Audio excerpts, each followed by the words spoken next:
Selamat malam Ibu Winda dan selamat malam teman-teman. Perkenalkan, saya Susi Rika Mastuti, perwakilan sekaligus moderator dari kelompok 2 yang akan presentasi pada malam hari ini.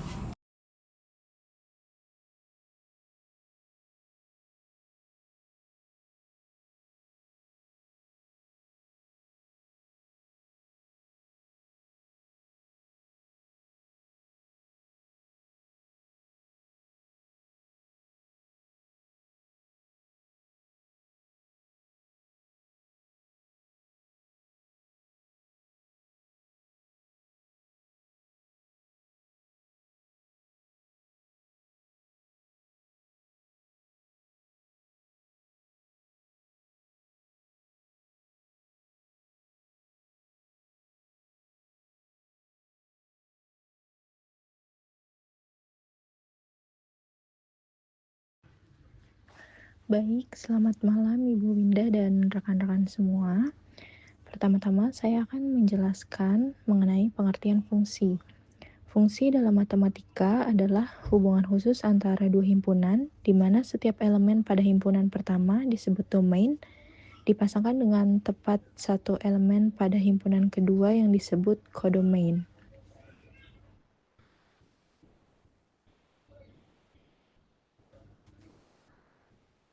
Yang kedua, ciri-ciri fungsi.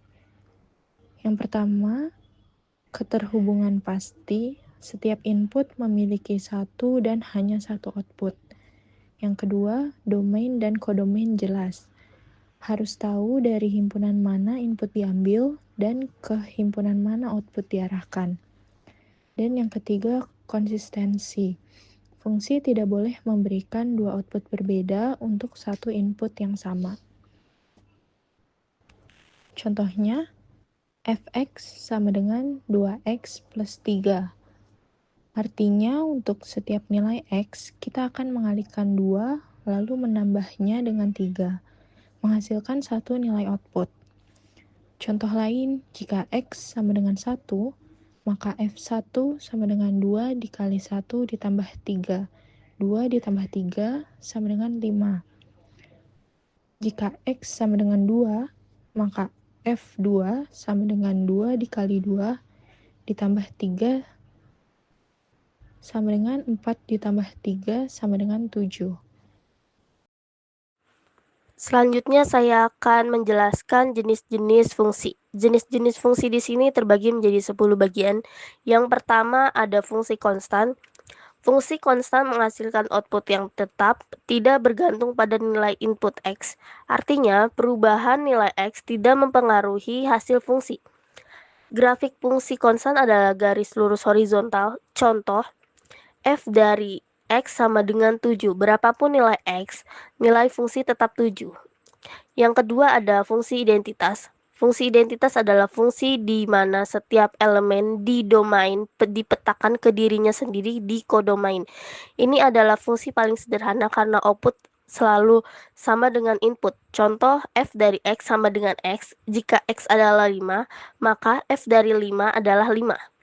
Yang ketiga ada fungsi linier. Fungsi linier memiliki grafik berbentuk garis lurus. Hubungan antara x dan f dari x bersifat sebanding dan berderajat 1 atau pangkat tertinggi dari x adalah 1. Rumus umumnya ada f dari x sama dengan ax tambah b, di mana a menentukan kemiringan garis dan b adalah titik potong dengan sumbu y. Contoh, f dari x sama dengan 2x ditambah 1. Yang keempat adalah fungsi kuadrat. Fungsi kuadrat ini fungsi polinominal derajat 2. Grafiknya berbentuk parabola. Jika koefisien A lebih besar dari 0, parabola membuka ke atas. Jika A lebih kecil dari 0, membuka ke bawah. Fungsi rumus umumnya ada f dari x sama dengan 2x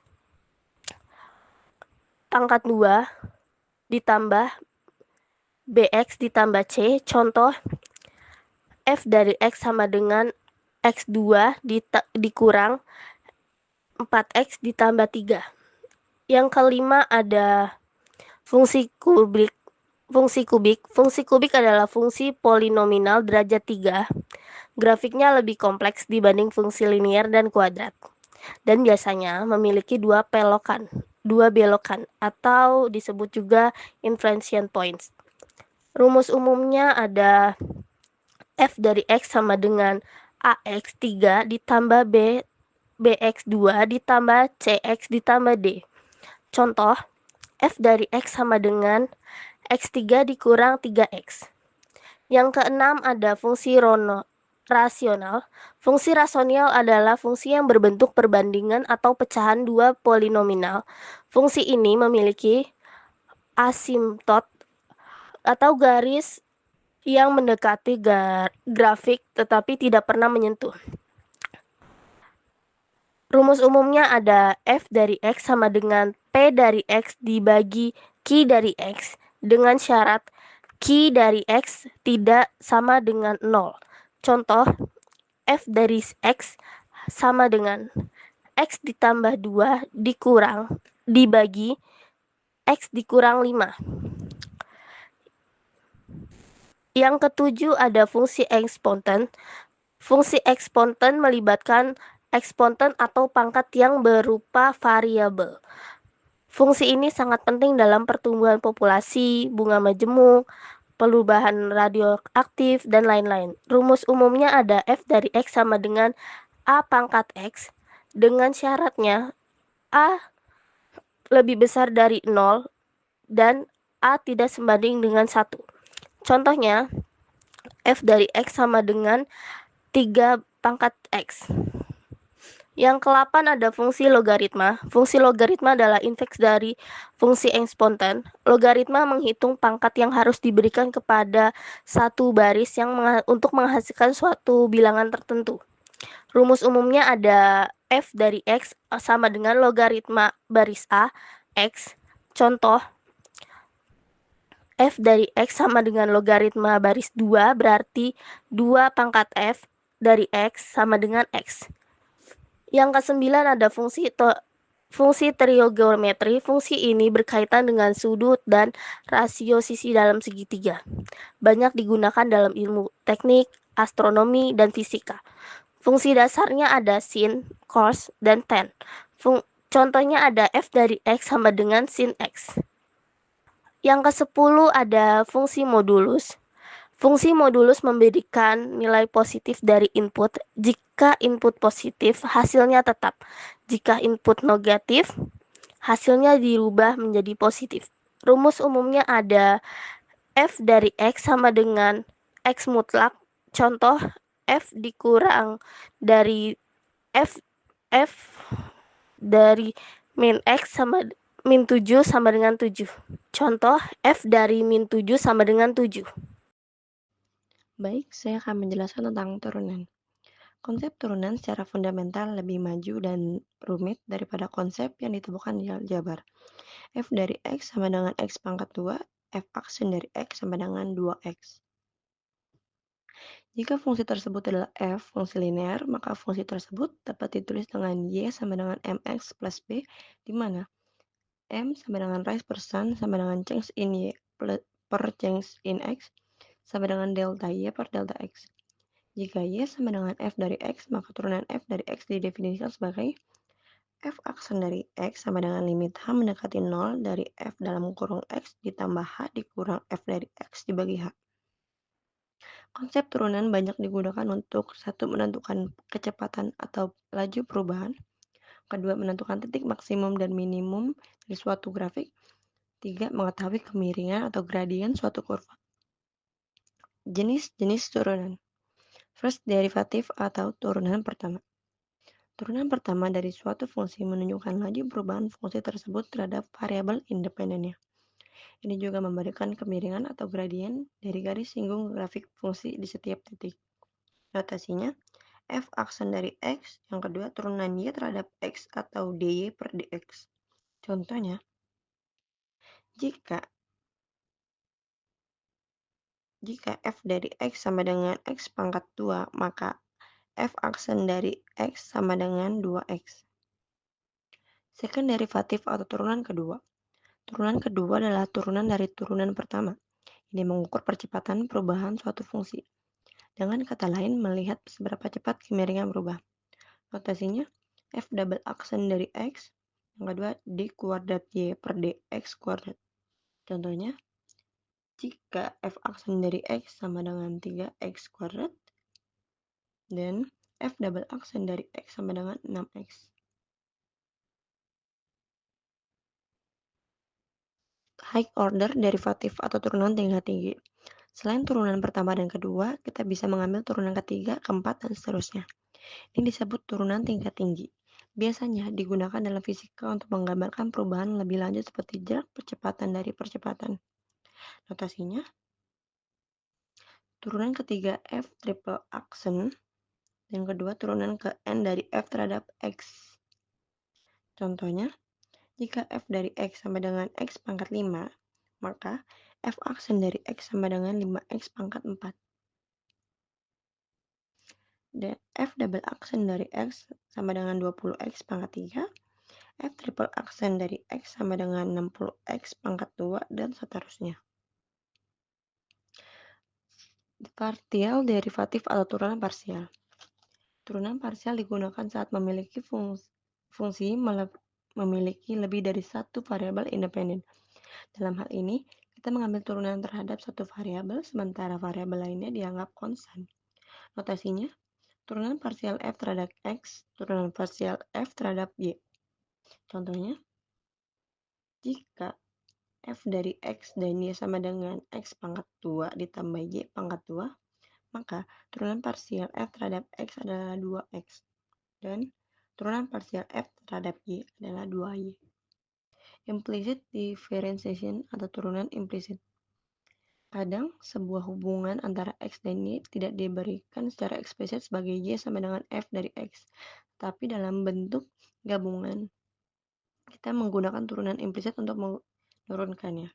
Jika X kuadrat ditambah Y kuadrat sama dengan 25, turunkan kedua sisi, 2X ditambah 2Y dikali DY per DX sama dengan 0. Maka diperoleh DY per DX sama dengan negatif X per Y.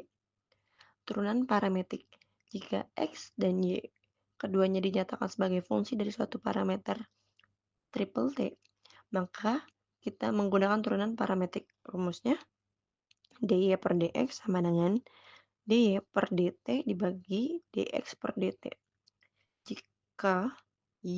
Jika X sama dengan T pangkat 2 dan Y sama dengan T pangkat 3, maka DX per DT sama dengan 2T, DY per DT sama dengan 3T pangkat 2, sehingga DY per DX sama dengan 3 kuadrat dibagi 2T sama dengan 3 per 2 kali T. Baik, saya akan menjelaskan tentang aturan dasar turunan. Dalam menghitung turunan suatu fungsi, terdapat beberapa aturan dasar yang sering digunakan, yaitu aturan turunan konstanta. Jika f(x) sama dengan c adalah konstanta, maka f aksen x sama dengan 0. Aturan turunan pangkat. Jika f(x) sama dengan x pangkat n, maka f aksen x sama dengan nx pangkat n min 1. Ketiga, aturan turunan penjumlahan atau pengurangan. Jika fx sama dengan gx plus hx, maka f aksen x sama dengan g turunan x plus h aksen x. 4.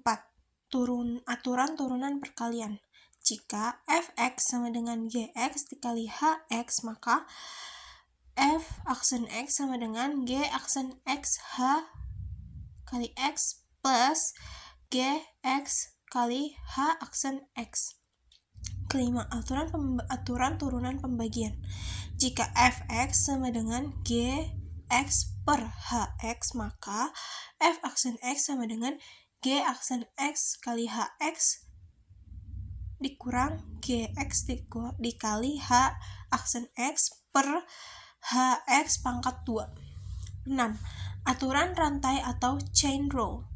Jika fx sama dengan gh dikali x, maka f aksen x sama dengan g aksen hx dikali h aksen x. Berikutnya aplikasi turunan dalam kehidupan. Turunan dalam matematika bukan cuma buat hitung-hitungan rumus, tapi juga digunakan dalam banyak berbagai bidang: fisika, ekonomi, teknik, biologi, bahkan keuangan. Turunan banyak digunakan dalam berbagai bidang, antara lain dalam fisika untuk menghitung kecepatan dan percepatan suatu benda. Dalam ekonomi untuk menentukan biaya marginal dan keuntungan maksimum. Di dalam teknik menganalisis perubahan suhu, tekanan, dan kekuatan material. Dalam biologi untuk menganalisis laju pertumbuhan populasi makhluk hidup. Terima kasih. Melanjutkan dari pembahasan KDB sebelumnya, dalam IT turunan juga sangat berfungsi. Yang pertama yaitu untuk machine learning. Turunan dipakai untuk mencari model terbaik lewat gradient descent. Yang kedua juga dapat digunakan dalam game dan simulasi untuk menghitung kecepatan dan percepatan objek saat bergerak. Dan yang ketiga, grafik komputer digunakan untuk pencahayaan atau shading dan kemiringan permukaan.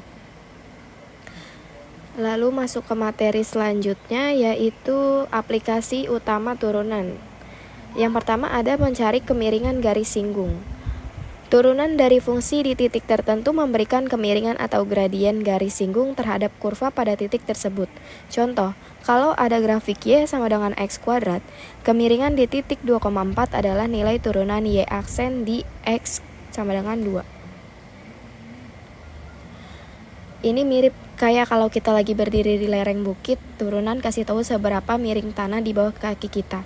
Kalau ada grafik Y sama dengan X kuadrat dan kita ingin tahu kemiringan di titik X sama dengan 2, cukup cari turunan dari Y sama dengan X kuadrat lalu disubstitusikan X sama dengan 2. Itu adalah kemiringan garis singgungnya. Yang kedua, mencari laju perubahan. Turunan menunjukkan seberapa cepat sesuatu berubah. Contoh, dalam fisika kalau posisi S T dalam terhadap waktu T, maka turunan S aksen T adalah kecepatan. Turunan juga bisa kasih tahu seberapa cepat sesuatu berubah. Misalnya suhu naik, populasi bertambah, atau uang di dompet berkurang. Nah, semua itu bisa dianalisis pakai turunan. Dalam fisika ini juga dipakai untuk lihat perubahan kecepatan. Yang ketiga, mencari titik maksimum dan minimum atau optimasi. Turunan digunakan untuk mencari nilai maksimum atau nilai minimum suatu fungsi. Caranya, cari nilai X di mana f aksen X sama dengan 0 atau turunan pertama 0. Turunan juga bantu kita cari nilai tertinggi atau terendah. Misalnya kita mau cari kapan laba perusahaan paling besar atau kapan biaya paling kecil. Caranya cari X di mana f aksen X sama dengan 0.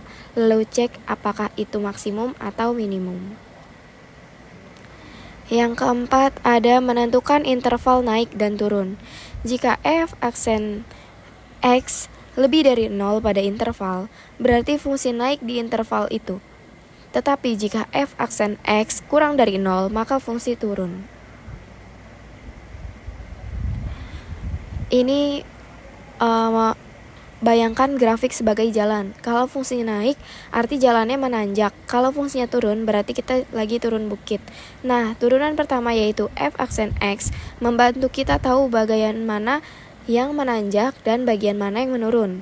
Kalau f aksen X lebih dari 0, artinya grafik naik. Kalau f aksen X kurang dari 0, berarti grafik turun.